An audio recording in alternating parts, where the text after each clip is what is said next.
ñun lu ñu leen daan wax loolu du dëgg looloo dab Pastef maanaam dañoo dem ba rendre compte ne li ñu doon critiquer di wax nit ñi ne loolu amul loolu lu am la et ils ne peuvent pas retourner auprès de ce peuple pour leur dire que on s'était trompé sur un certain nombre d'idées loolu moo leen daal léegi lan moo leen dese un exercice de communication de pratique maanaam ay actes yi ñuy poser pour gëmloon nit ñi ne dëgg-dëgg ñun lu ñu daan wax lu ne dëgg la ñoo waxoon ne dañoo sàcc xaalis bi dinañ fexe ba woon askan wi ne dañoo sàcc xaalis ñoo waxoon ne Macky Sall dafa détourné xaalis moom ak famille am dañ doon gaare à la présidence de la république ay camion wu xaalis di ko duy di ko séddale seen famille yi dinañ leen wan ne loolu mooy dëgg maanaam ñoo waxoon ne par exemple ministre tel Mansour Faye Farba Ngom dafa bëri alal da doon sàcc xaalis loolu dinañu fexe ba woon sénégalais yi Farba Ngom effectivement da doon sàcc xaalis da doon sàcc alal réew mi Ousmane Sonko moo taxaw dem ba añam ne leen Farba Ngom lii mooy dernière élection dinaa fexe ba woon militant wu Pastef effectivement Ousmane Farba Ngom dootul bokkati ci élection ci réew mi Lat Diop maa demoon ba Guédiawaye ne ko dootoo bokkati ci bu leen wootee Lat Diop parce que boo leen ko woteelee prison la jëm man dinaa fexe ba woon militant wu Pastef yi ne effectivement comme ni ma ko waxee woon noonu lay amee maa waxoon sénégalais dëkk bi dafa nekk ci ruine il faut que ñu woon sénégalais effectivement dëkk bi dafa nekk ci ruine loolu moo am solo ci question bi nga laaj Pastef ils n'ont pas hérité d'un état en ruine loolu mooy dëgg tous les économistes tous les techniciens képp ko xam état xam nañ la réewum Sénégal c'est pas un pays en ruine parce que tout simplement dernier trimestre bi xam nga Sénégal yi ñoo ngi ñuy détourné mais premier trimestre de l'année 2024 jeex na janvier février mars lool ils ont déjà 3 mois mais dinañu fexe duggal ay débat populiste ba sénégalais yi dootuñ dem ci loolu ñoom Pape Malick Ndour laay wax économistes yi nañ leen laajati rapport boobu noonu d'exécution budgétaire trimestrielle ñu fan la toll mais le dernier trimestre du pouvoir de Bassirou Diomaye du président Macky Sall mais un pays en ruine vous imaginez ñun ñëpp président de la République avec un Ousmane Sonko bi toog ne caisse noire dafa xaram wax ko fu ne waxaat ko répété waat ko ñuy ils ont utilisé 45 milliards au niveau de la présidence de la République un pays en ruine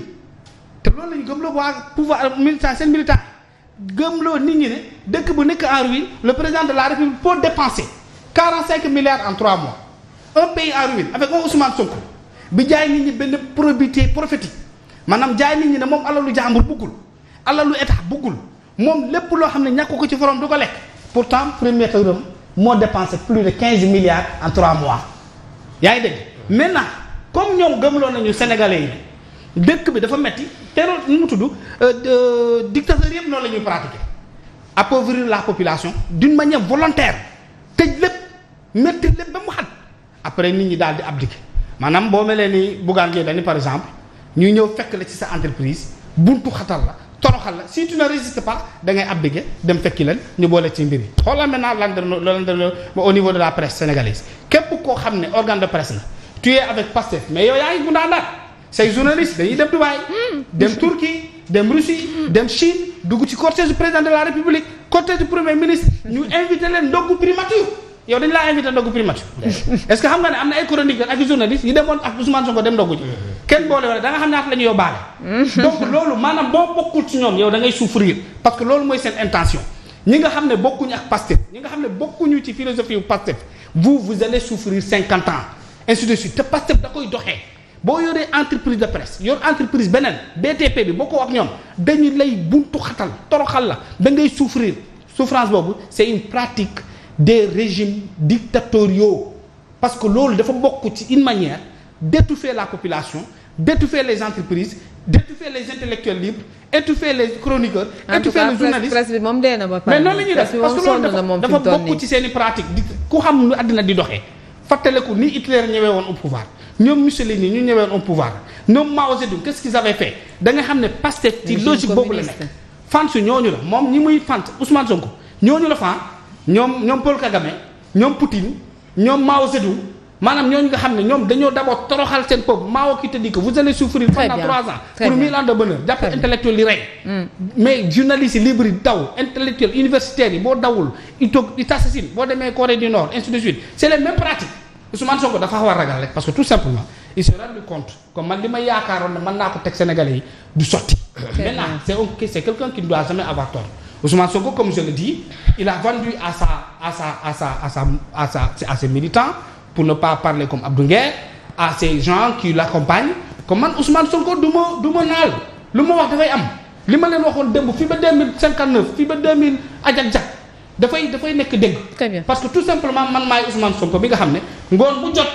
damay dem waxtaani ak yàlla.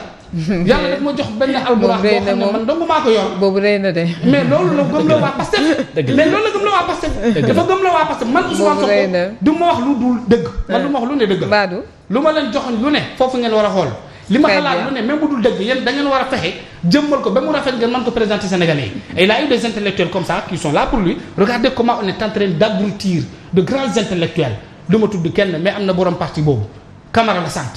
ainsi de suite vous voyez comment il est devenu ces intellectuels sans valeur qui défendent des choses infondées des choses sans valeur sans science ainsi de suite parce que tout simplement Ousmane Sonko a conçu ce nouveau type de Sénégalais qui travaille tous les matins pour wan Sénégalais ne Ousmane Sonko bi du juum. Ousmane Sonko bi lu mu wax lu nekk loolu la donc ce qui fait que tey. Fatima. pour terminer. Contrairement comme on nous l'a vendu. Maanaam le pays n'est pas en ruine. mais c'est loin de là. tout simplement ñoom ils ont ruiné une partie du peuple. ils ont ruiné une partie du pays. dañoo ruiné benn partie ci économie bi. di dooleel beneen partie. li nga xam ne boo bokkoo ci ñoom yow sa économie dafay dox du ruiné wu dafay daal di jóg et pendant ce temps regardez le président de la République en un an dans un pays en ruine le président de la République devrait travailler tellement qu'il aurait perdu du poids pas de prendre des jours comme on l'a constaté hier lors de ce défilé là. Très bien Cheikh nee na président daa am yaram mu ngi noonu alors Omar ba tey ci li nga xamante ne moom moo di peut-être un an muy première jëm ci anniversaire bu njëkk plutôt bu régime bu le président Bassirou Diomaye Faye à la tête du pays tey ñu gis ne ci économie bi actuellement dafa lompoñ parce que foo laal dafay metti actuellement tey itam terewul màggal nañ défilé bu am solo. waaw loolu boo koy jàngat d'abord da ngay il faut que je revienne un peu sur le rapport de la Cour des comptes parce que je pense que beaucoup de personnes n'ont pas compris le rapport ak 4000 milliards wala 4500 milliards de dettes yi ñuy wax fan la jóge pour expliquer pourquoi un peu on dit que le pays vit des moments difficiles parce que boo xoolee dans le rapport de la Cour des comptes en fait quand on nous parle de 4500 voire 4400 milliards de dettes dafa am benn dette boo xam ne c'est la dette garantie par l'État. Qu'est-ce que ça veut dire pour revenir à l'histoire de Samuel Sarr par exemple boo xoolee le projet West African Energy il y a des gens yoo xam ne nii ils ont sorti de l'argent 16 milliards pour créer seen société def seeni études léegi ils avaient besoin d'une garantie de l'État pour aller contracter des dettes pour ñëw investir donc boo xoolee ci rapport Cour des comptes benn 2000 milliards bu ñuy tudd 2200 et quelques milliards dette bi fa la jóge donc il y a des hommes d'affaires yoo xam ne nii État du Sénégal moom moo leen garantir ñu dem uti ji xaalis à l'extérieur pour ñëw investir ko au Sénégal léegi Samuel Sarr